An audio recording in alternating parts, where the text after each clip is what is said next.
Alright, Shalom. So this is going to be 1Esdras, the second chapter. So I'm going to get right into it. Okay, and it says, Now when Darius reigned, he made a great feast unto all his subjects, and unto all his household, and unto all the princes of Media and Persia, and to all the governors and captains and lieutenants that were under him, from India unto Ethiopia, of 127 provinces. And when they had eaten and drunken, and being satisfied were gone home, then Darius the king went into his bedchamber and slept, and soon after awake.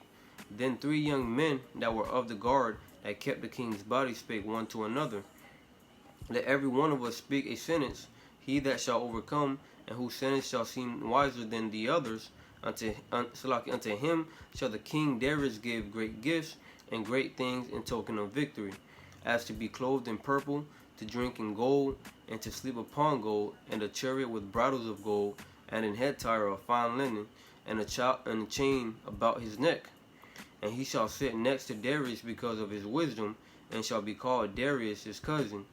And then every one wrote his sentence, and sealed it, and laid it under King Darius his pillow, and said that when the king is risen, someone gave him the writings, and of whose side the king and the 3 princes of Persia shall judge, that a sentence is the wisest. To him shall the victory be given as was appointed. The first wrote, Wine is the strongest. The second wrote, The king is the strongest. The third wrote, Women are strongest. But above all things, truth beareth away the victory. Now when the king was risen up, they took their writings and delivered them unto him, and so he read them. And sending forth he called all the princes of Persia and Media, and the governors and the captains, and the lieutenants and the chief officers, and sat him down in the royal seat of judgment, and the writings were read before them. And he said, Call the young men, and they shall declare their own sentences.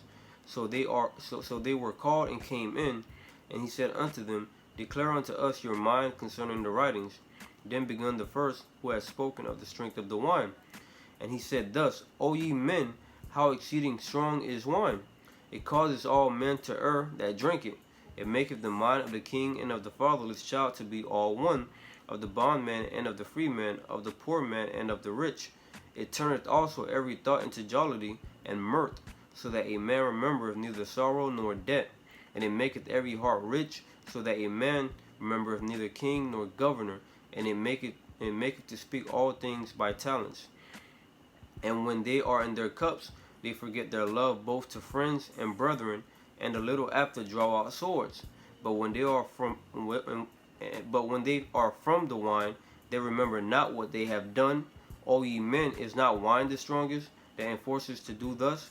And when he had so spoken, he held his peace. All right, so that's pretty much it for the third chapter of 1Esdras. Lord willing, we can continue to the fourth, and until next time, I say shalom.